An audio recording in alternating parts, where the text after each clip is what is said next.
Hello friends, welcome back to my channel once again. Today is the day 26th and आज मैं आपको कराना चाहता हूँ कुछ अलग, कुछ आसान सा, और मैं ज्यादा बड़ी वीडियो भी नहीं बनाना चाहता. Today I will fix a word for and from before the question words, and those question words are which, what, how much and where. And जब हम लोग फॉर या फ्रॉम इन वर्ड से पहले लगाएंगे तो इन वर्ड्स का मीनिंग टोटली चेंज हो जाएगा, और वो कैसे होगा यही मैं आपको आज वीडियो में दिखाऊंगा. आप देखिए कि विच का मतलब होता है कौन सा. अगर विच से पहले मैं अगर फॉर लगा दूं तो इसका मतलब हो जाएगा जिसके लिए. टोटली चेंज हो जाएगा. कौन सा से ये बन जाता है जिसके लिए. फॉर होता है लिए और विच का मतलब हो गया जिसके. अब ये कौन सा लिए नहीं बन रहा, ये बन रहा है जिसके लिए, तो टोटली चेंज हो गया. आगे देखिए व्हाट. व्हाट का मीनिंग होता है क्या, और अगर मैं व्हाट से पहले फॉर लगा दूं तो इसका मीनिंग क्या बन गया, किस लिए. क्लियर है जी. इसका मीनिंग भी चेंज हो गया. उसके बाद आता है हाउ मच. हाउ मच का मीनिंग होता है कितना, और अगर मैं इससे पहले फॉर लगा दूं तो ये क्या बन जाएगा, फॉर हाउ मच. अब इसका मीनिंग क्या, कितने के लिए. ये बन गया कितने के लिए. और एक लास्ट है वेयर, और वेयर से पहले अगर मैं फ्रॉम लगा दूं तो ये बन जाता है फ्रॉम वेयर. तो इसका मीनिंग क्या बन जाएगा, जहां से या फिर कहां से. कहां से भी हो सकता है या फिर ये जहां से भी. और देखिए यहां कहां है और यहां पे जहां है, और यही हम आगे करेंगे. अब मैं सेंटेंस बनाऊंगा पहले फॉर विच पे. तो यहां पे देखिए, यहां पे क्या बनाया मैंने सेंटेंस, हिंदी में बताऊंगा पहले मैं आपको. मैंने भोजन किया, इसका इंग्लिश क्या बना, मैंने भोजन किया. I had a meal. For which, अब ये क्या होगा, फॉर विच जिसके लिए या जिसका. ठीक है. माई फ्रेंड पेड, मेरे मित्र ने पे किया. अब प्रॉपर सेंटेंस क्या बना, मैंने भोजन किया जिसका पेमेंट मेरे मित्र ने किया. अब इंग्लिश में क्या बनेगा, आई हैड ए मील, मैंने भोजन किया. फॉर विच जिसका या जिसके लिए या फिर जिसका. For which my friend paid, मतलब मेरे फ्रेंड ने पे किया. तो यहां पे क्या बन गया, फॉर विच जिसका, और फॉर से उसका मीनिंग चेंज हो गया. और विच यहां पे क्वेश्चन नहीं कर रहा, यहां पे उसके विच बता रहा है कि जिसके लिए.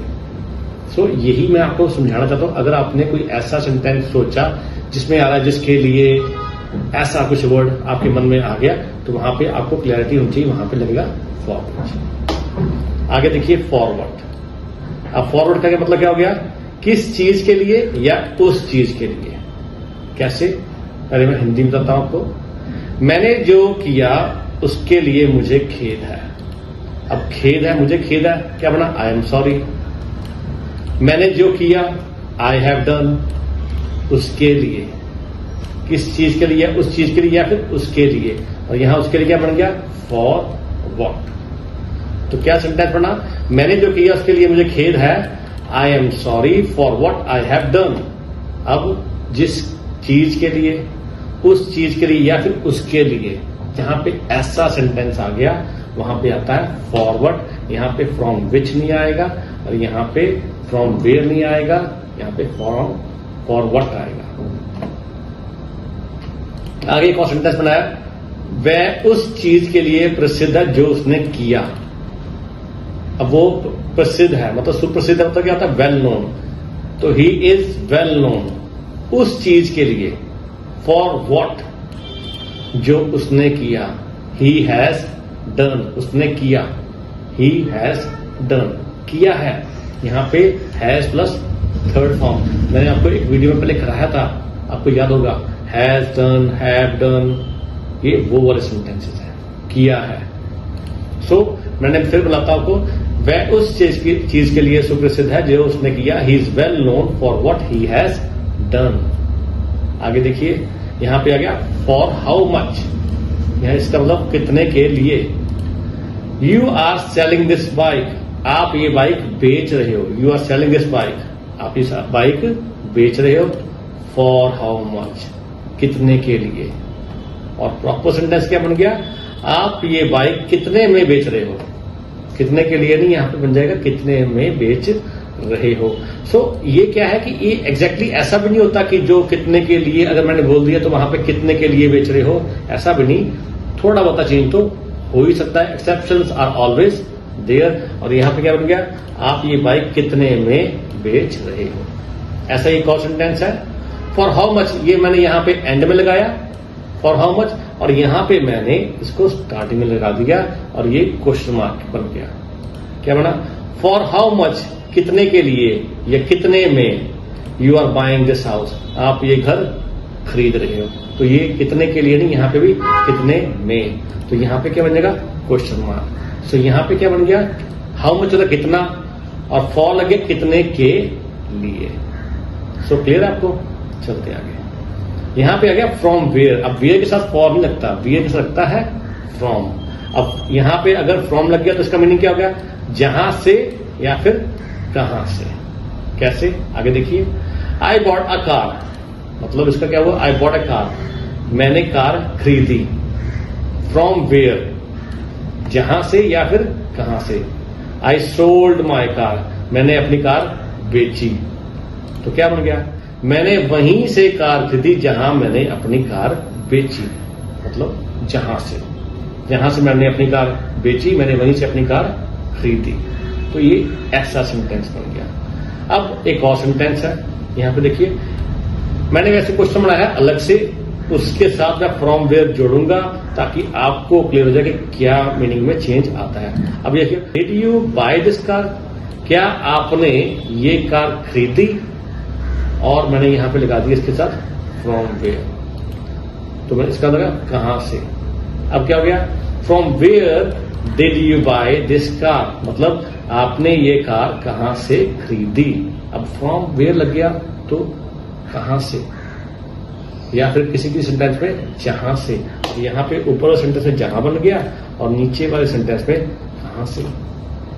तो ये फर्क है इन क्वेश्चन वर्ड्स के साथ अगर हम लोग फ्रॉम या फॉर लगाते हैं। और ये जो शब्द है ये सेंटेंस के बीच में ज्यादातर यूज होते हैं।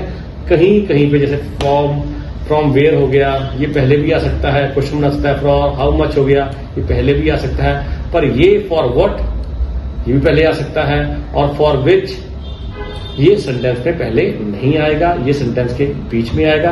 लेकिन बाकी जो तीन है ये सेंटेंस से पहले आके क्वेश्चन भी बना सकते हैं। तो आपको थोड़ा सा क्लियर तो हो गया होगा कि अगर हम लोग इसके साथ फॉर लगाते हैं या फ्रॉम लगाते हैं तो इनका मीनिंग क्या बन जाता है और क्या चेंजेस इसमें आते हैं। अब आप जब घर में प्रैक्टिस करेंगे इन वर्ड्स की तो आपको और ज्यादा क्लैरिटी हो जाएगी और आपको इनका सही यूसेज करना भी आ जाएगा। तो इनको प्रैक्टिस कीजिए और बोलने में तो जरूर कीजिए, फिर आप देखना कितना ही फर्क आ जाएगा आपके सेंटेंसेस बनाने में। अब मैं आपको एक और दो वर्ड्स कराना चाहता हूं आज के वीडियो में, वो है विद एंड टू। विद कहां कहां लगता है ये मैंने आपको पहले भी करा दिया, टू भी करा दिया, लेकिन यहां पे मैं थोड़ा सा आपको अलग चीज कराना चाहता हूं। मैं बताना चाहता हूं कि विद और टू एक ही सेंटेंस में लग सकता है, अगर लगे तो क्या डिफरेंस होता है सेम जगह पे। अब आप देखिए यहां पे एक सेंटेंस है मेरे पास, I was talking with him, मैं उससे बात कर रहा था, और यहां पे टू भी लग सकता है, I was talking to him. अब सेम सेंटेंस, सेम जगह पे टू और सेम जगह पे ही विद लग रहा है, पर क्या डिफरेंस है वही मैं आपको समझाना चाहता हूं। अब देखिए विद अगर लग जाए तो क्या मीनिंग निकलता है। With includes both people when people are directly involve, मतलब क्या होता है विद वहां पे लगता है जहां पे दो आदमी आपस में बात कर रहे हैं, और two is directed towards only one person, मतलब कि ये एक वो चीज है जो एक दूसरे बंदे की तरफ डायरेक्ट कर रही है। To is use when referring to the recipient of an action, मतलब टू वहां पे यूज होता है जहां पे कोई दूसरा बंदा सिर्फ एक्शन ले रहा है। क्या मतलब, जब मैंने यहां पे लिखा I was talking to him, अब इसका मतलब क्या हुआ कि मैं बोल रहा था और दूसरा सुन रहा था, मतलब मैं उससे बात कर रहा था और वो मेरी बात सुन रहा था, वो मुझसे एंगेज नहीं था बातें करने में, वहां पे लग गया टू।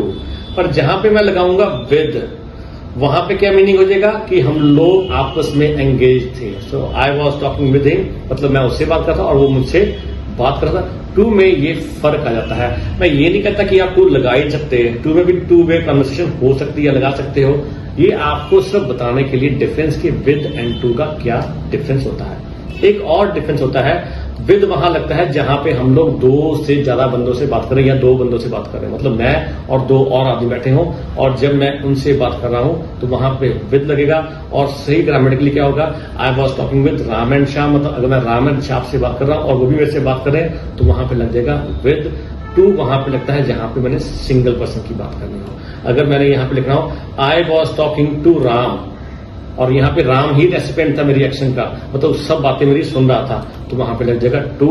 और अगर मैंने दो बंदों से बात कर रहा था तो वहां लगेगा आई was talking with Ram and Shyam. ये डिफरेंस है टू एंड विद का। एक चीज मैं आपको आज यहां पे टू और बताया टू की, वो ये है कि अगर मैंने किसी सेंटेंस में टू वर्ब्स को यूज करना है तो मैं टू का प्रयोग करता हूं। कैसे? अब देखिए यहां पे मैंने केम एक वर्ब लिया है और वर्क लिया है और मैंने सेंटेंस में इकट्ठे यूज किया है, और जब मैंने दो वर्ब्स को इकट्ठे यूज किया है तो वहां पे लग जाएगा टू, वरना टू वर्ब जो है इकट्ठे लग सकते सेंटेंस में। कैसे? देखिए यहां पे we came to work here. अब मैंने कहा वी केम, हम आए, क्या करने आए? टू वर्क, काम करने के लिए। कहां पे आए? हियर, मतलब यहां आए। तो वहां पे क्या हुआ, केम एंड वर्क लगा और इनको जोड़ा किसने? टू ने। तो ये भी इसका एक यूसेज होता है। आगे देखिए I decided to watch movie. अब मैंने क्या, मैंने डिसाइड किया, ये भी एक वर्ब है। वॉच, देखना, ये भी एक वर्ब है, और इनको जोड़ा किसने? टू। तो मैंने क्या किया, आई डिसाइडेड, मैंने डिसाइड किया मूवी देखने के लिए, टू वॉच मूवी। और इसने क्या किया, अपना लिए तो इसने अपना मीनिंग बनाया ही बनाया, लेकिन इसने क्या किया, दो वर्ब्स को भी साथ में जोड़ दिया। और एक लास्ट में था I want to talk with them. I want, मैं चाहता हूं, एक वर्ब हो गया।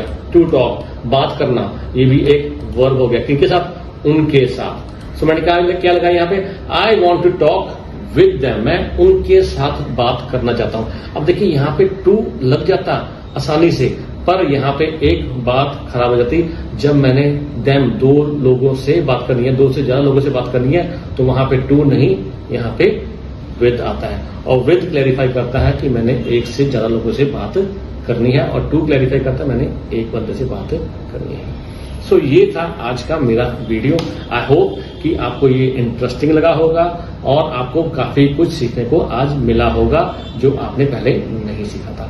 सो if you like my video, please subscribe my channel, do share this video with your friends, and I will see you in the next video very soon. See you.